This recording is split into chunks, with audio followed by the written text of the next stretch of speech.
gevangenisstraf uitgezeten. Hoe kan je het gedrag van dit soort fraudulerende topmanagers, hoe kan je dat herkennen? Waar moet je nou op letten om het te voorkomen? En om een nieuw Enron voor te zijn. Want cijfers vertellen het verhaal altijd achteraf en klokkenluiders trekken pas aan de bel als het kwaad al is geschied. Het gaat om de moraal aan de top die langzaam maar zeker verslechtert. Hoe langer het applaus aanhoudt, hoe groter het risico dat leidinggevenden gaan denken dat ze over water kunnen lopen. De New Yorkse hoogleraar David Yermack is door dit gedrag gefascineerd. Hij speurt al jaren naar de allereerste symptomen. Wat gebeurt er bijvoorbeeld met een CEO die opeens een paleis laat bouwen?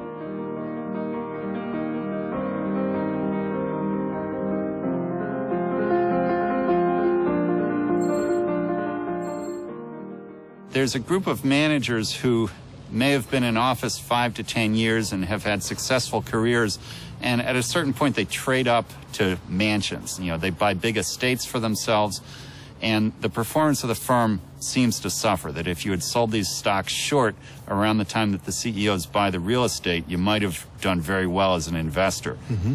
So what happens with the CEO? It's a good question. One very simple story is simply the preoccupation of your time, that if you own a big estate, you're renovating and worrying about the staff, that you're distracted from your job. Mm-hmm. Another hypothesis is that it's simply a change in the attitude of the manager, that they have a certain amount of ego and false pride that it manifests itself in the acquisition of big trophy assets. That, you know, you start to buy mansions, yachts, racehorses, and so forth.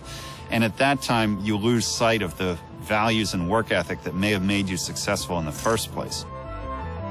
Yermack deed ook onderzoek naar het moment waarop door succes bedwelmde topmanagers besluiten dat het vliegtuig van de zaak voor persoonlijke doeleinden kan worden ingezet.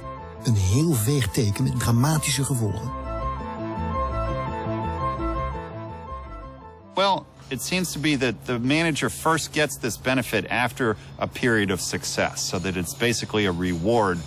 And then in the first year that they have the plane for personal use, the stock price drops very severely. They underperform the market close to 10%. After that, they recover a little bit, but they never really get back to average. The analogy I use is an honors student in the university or in high school who gets very good grades, and the parents buy him a sports car as a reward, and then he just takes the car out and parties and forgets about school. Yeah. An important lesson could be get rid of the corporate jet. What I tell people is that you don't want to get rid of the jet. In fact, to the contrary, let every manager have the opportunity, you know, put the plane out there on the runway and see who chooses to fly it. And then it's a cheap diagnostic tool. See who uses it and then fire those managers, but keep the jet for the next guy, you know, to repeat the test.